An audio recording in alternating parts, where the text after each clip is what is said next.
Avant l'arrivée du Ramadan, le mois béni de la miséricorde divine, il est crucial de se préparer non seulement spirituellement, mais aussi moralement. Parmi les péchés qui risquent de nous éloigner de la grâce d'Allah, il en est un particulièrement grave, un péché qui pourrait potentiellement fermer les portes du pardon, même avant la venue du mardi.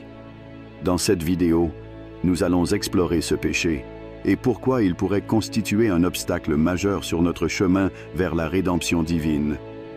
Prenez un moment pour vous arrêter et réfléchir à votre propre cœur, car cette vérité pourrait changer le cours de votre vie spirituelle. Is, l'ombre du péché que l'on ignore. Imaginez une nuit paisible avant le Ramadan. L'air est calme, presque solennel. Les rues sont silencieuses. Seules quelques lumières vacillantes derrière les fenêtres des croyants qui se lèvent pour prier. Dans une maison modeste, un homme se réveille en sursaut. Son cœur bat fort. Il a envoyé quelque chose de lourd peser sur lui, une sensation qu'il ne comprend pas immédiatement. Il se dirige vers la salle d'ablution, laisse couler l'eau fraîche sur ses mains, son visage, espérant se purifier autant physiquement que spirituellement. Il pose son tapis de prière, s'incline, pose son front au sol, mais quelque chose cloche. Son cœur ne trouve pas la paix. Ses invocations semblent creuses, son esprit divague, incapable de se connecter véritablement à Allah. Une angoisse monte en lui. Il essaie de réciter les paroles sacrées, mais elles lui semblent étrangères, comme si une barrière invisible l'empêchait de ressentir leur douceur. Puis soudain, un souvenir refait surface. Un péché, un acte qu'il a commis il y a longtemps, peut-être un mensonge, une trahison, une injustice envers quelqu'un. Il y a pensé autrefois, mais jamais il ne l'a regretté sincèrement. Il a continué sa vie, persuadé qu'avec le temps, tout s'effacerait. Mais cette nuit, alors que s'approche du Ramadan, alors qu'il cherche à se rapprocher d'Allah, ce péché refait surface. Et si un péché te coupait de la miséricorde d'Allah avant même que le Ramadan commence, ce n'est pas un péché visible aux yeux du monde. Ce n'est pas un crime qui fait les gros titres. C'est un poison silencieux, un poids dans le cœur, un obstacle entre lui et Allah. Allah n'est pas injuste envers les gens, mais ce sont les gens qui sont injustes envers eux-mêmes. Ézéchiel.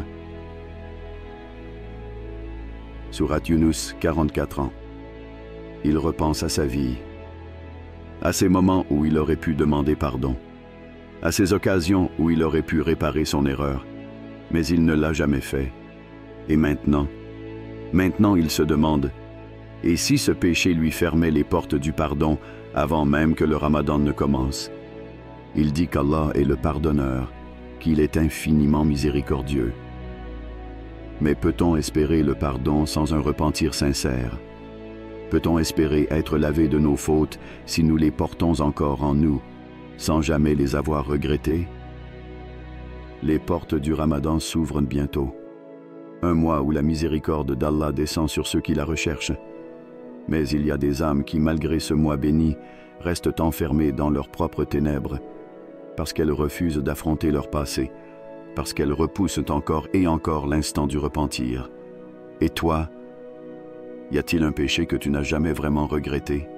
Un poids qui pourrait te priver de la douceur du pardon d'Allah avant même que le Ramadan ne commence? 2. Le piège invisible du diable. Le diable est rusé.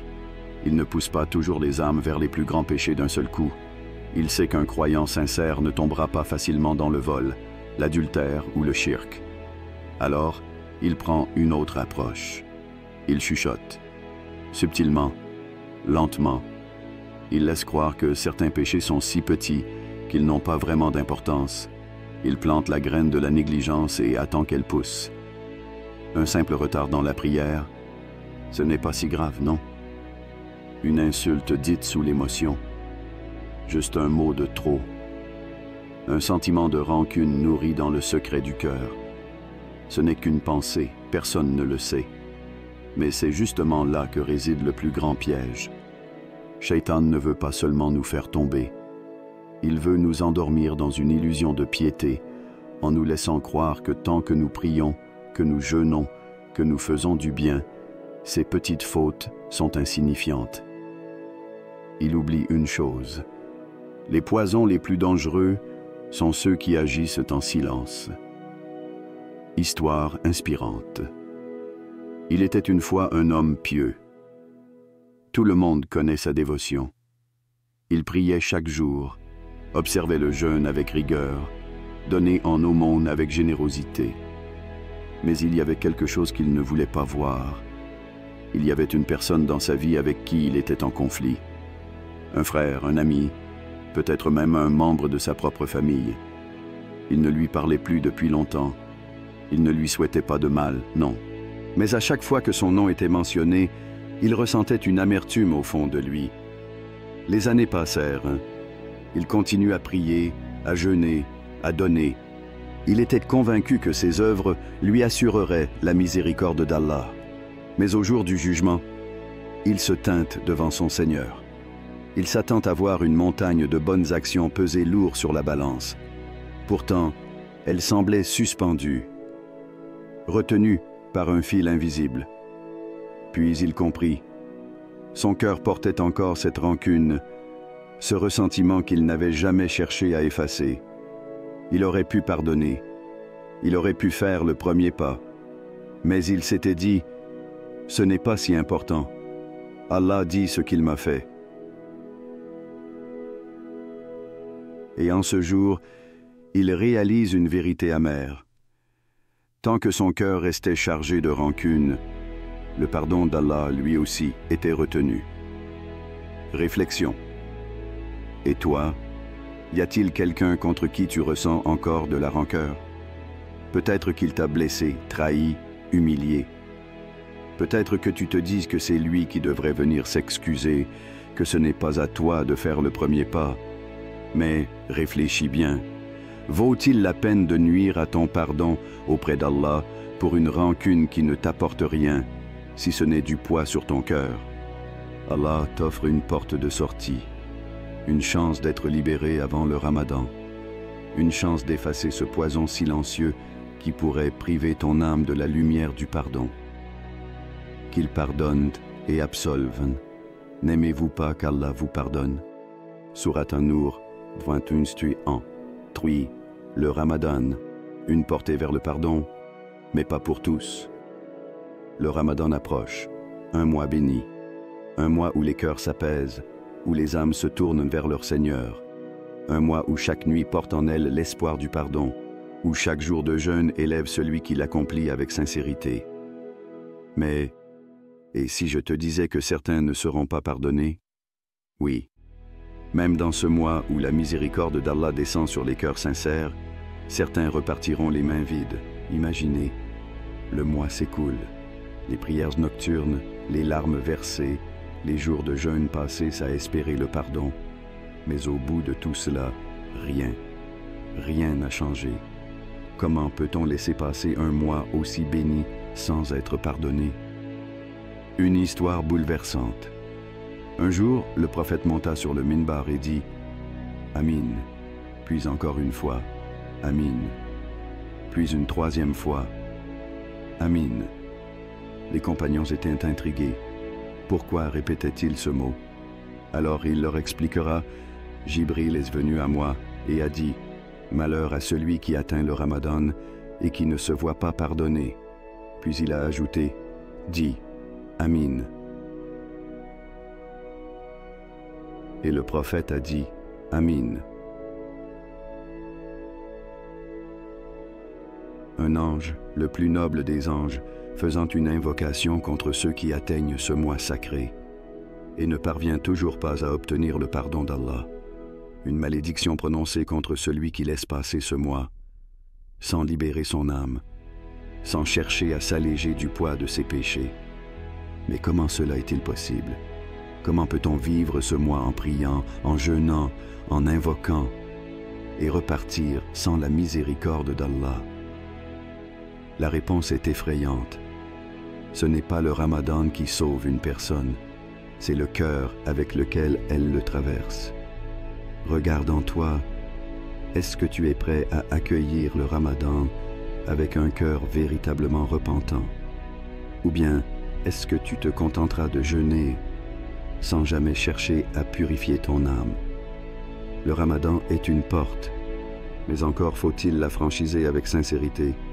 Tu peux jeûner tout un mois, prier toutes les nuits, donner en aumône, et pourtant, si ton cœur reste fermé, si ton orgueil t'empêche de demander pardon sincèrement, si ton âme s'accroche à ces ténèbres, alors ce mois béni peut passer sans laisser la moindre trace sur toi. Celui qui jeûne le Ramadan avec foi et espérance verra ses péchés passer pardonnés.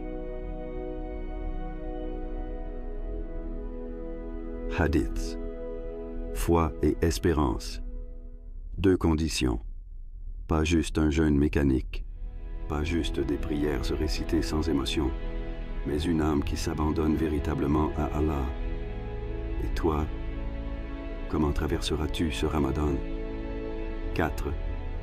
Le signe du mardi est la dernière chance. Le temps s'accélère, les cœurs s'endurcissent, les âmes s'éloignent, les signes s'enchaînent. Et toi, où es-tu? Nous vivons une époque où les prophéties prennent vie sous nos yeux. Les guerres, les catastrophes, la perte des valeurs, tout ce que l'on croyait lointain est désormais à notre porte. Et si le mardi venait bientôt, serais-tu prêt? Ou bien ferais-tu partie de ceux qui réalisent trop tard qu'ils ont gâché leur chance? Une histoire troublante. Un homme vivait dans la désobéissance. Il connaît la vérité. Il savait ce qui était juste, ce qui était faux. Mais à chaque fois qu'il pensait au repentir, il disait « Pas maintenant, j'ai encore le temps. » Une année passée, puis une autre. Il voyait bien que le monde changeait. Il entendait parler des signes. Il voyait les événements se rapprocher. Mais il se rassurait. Quand le moment viendra, je changerai. J'aurai le temps de me repentir avant qu'il ne soit trop tard. Puis, une nuit, il fit un rêve. Il marchait dans une vallée sombre, une lumière brillait au loin. Il voulait s'en approcher, mais une porte massive se dressa devant lui. Il vit des gens la franchiser, leurs visages illuminés de paix. Lorsqu'il arrive à son tour, la porte se referma. Le frappé, la fourniture, la plèvre. Mais une voix lui a répondu « Tu as attendu trop longtemps, la porte est fermée. » Il se réveilla en sursaut, le cœur prêt à éclater. Un frisson glacé parcourut son corps, et à cet instant, il comprit. Il n'y aurait pas d'alerte, pas de signal précis. Il devait revenir à Allah maintenant. Pas demain, pas plus tard, maintenant. Il tombe en larmes. Il fit ses ablutions, il lève les mains. Et pour la première fois depuis longtemps, il implore Allah avec un cœur sincère. Et toi, qu'attends-tu? Attends-tu un moment précis pour te repentir? Attends-tu de voir un signe plus grand, un événement plus marquant? Et si ce moment n'arrivait jamais? Et si le mardi venait demain et que tu n'étais pas prêt? Et si les portes du pardon se refermaient pendant que tu étais encore distrait par ce bas monde? Et repentez-vous tous devant Allah, ô croyants, afin que vous récoltiez le succès. Sourate An-Nour, 31 ans. Le repentir ne se rapporte pas à demain.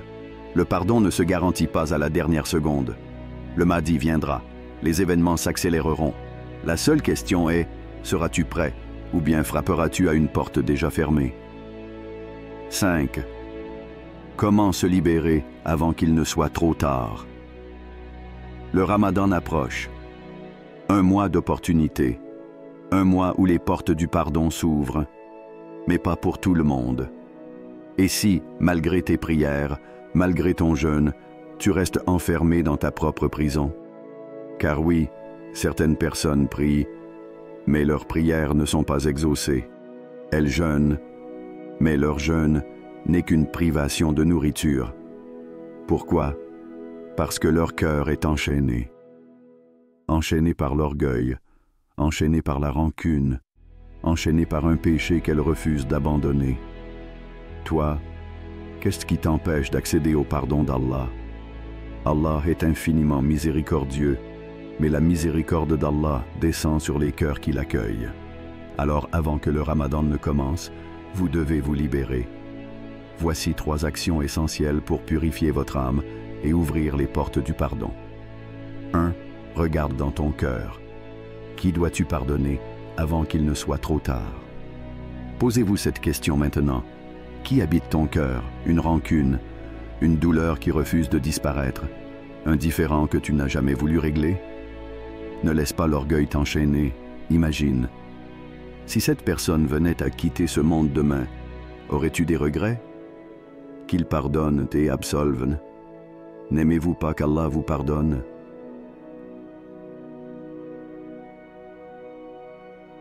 Sourate An-Nur, 22 ans. Le pardon que tu refuses aux autres est peut-être celui qu'Allah te refuse. 2. Fais le premier pas. Ne laisse pas un différend te couper du pardon d'Allah. Le prophète nous a avertis. Les portes du paradis s'ouvrent chaque lundi et jeudi, et Allah pardonne à chaque serviteur qui ne lui associe rien, sauf à ceux qui ont un différend entre eux. Il dit, laissez-les jusqu'à ce qu'ils se réconcilient. Hadith authentique. Tu réalises, ton pardon est suspendu tant que tu refuses de pardonner aux autres. As-tu une personne avec qui tu es en froid? N'attends pas. Envoyez un message. Fais un pas vers elle. Ne laisse pas une querelle t'éloigner d'Allah. Même si cette personne ne change pas, toi, libère ton cœur. 3. Implore sincèrement le pardon. Un cœur pur tenu la miséricorde divine. Ne repousse pas ton repentir. Ne laisse pas Shaitan te murmurer « Tu as encore le temps ». C'est l'un de ses plus grands pièges. Le prophète nous a dit « Celui qui a dit « Astagfirullah » sincèrement, Allah lui ouvre une porte de délivrance. Hadith. Quand as-tu vraiment pleuré devant Allah pour la dernière fois? Ce Ramadan peut être le plus beau de ta vie si tu prépares ton cœur dès maintenant.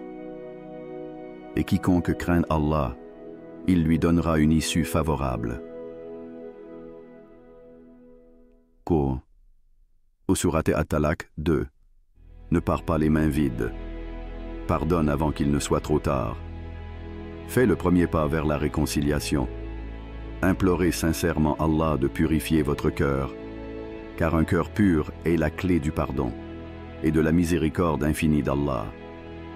Seras-tu prêt à franchir les portes du pardon ou restes-tu enfermé dans tes chaînes? Avant que le Mahdi n'apparaisse pour guider les croyants vers la lumière, il est essentiel de purger nos cœurs des péchés qui peuvent nous couper du pardon d'Allah. Le chemin vers le salut commence ici et maintenant, dans la purification de nos actions et de notre esprit.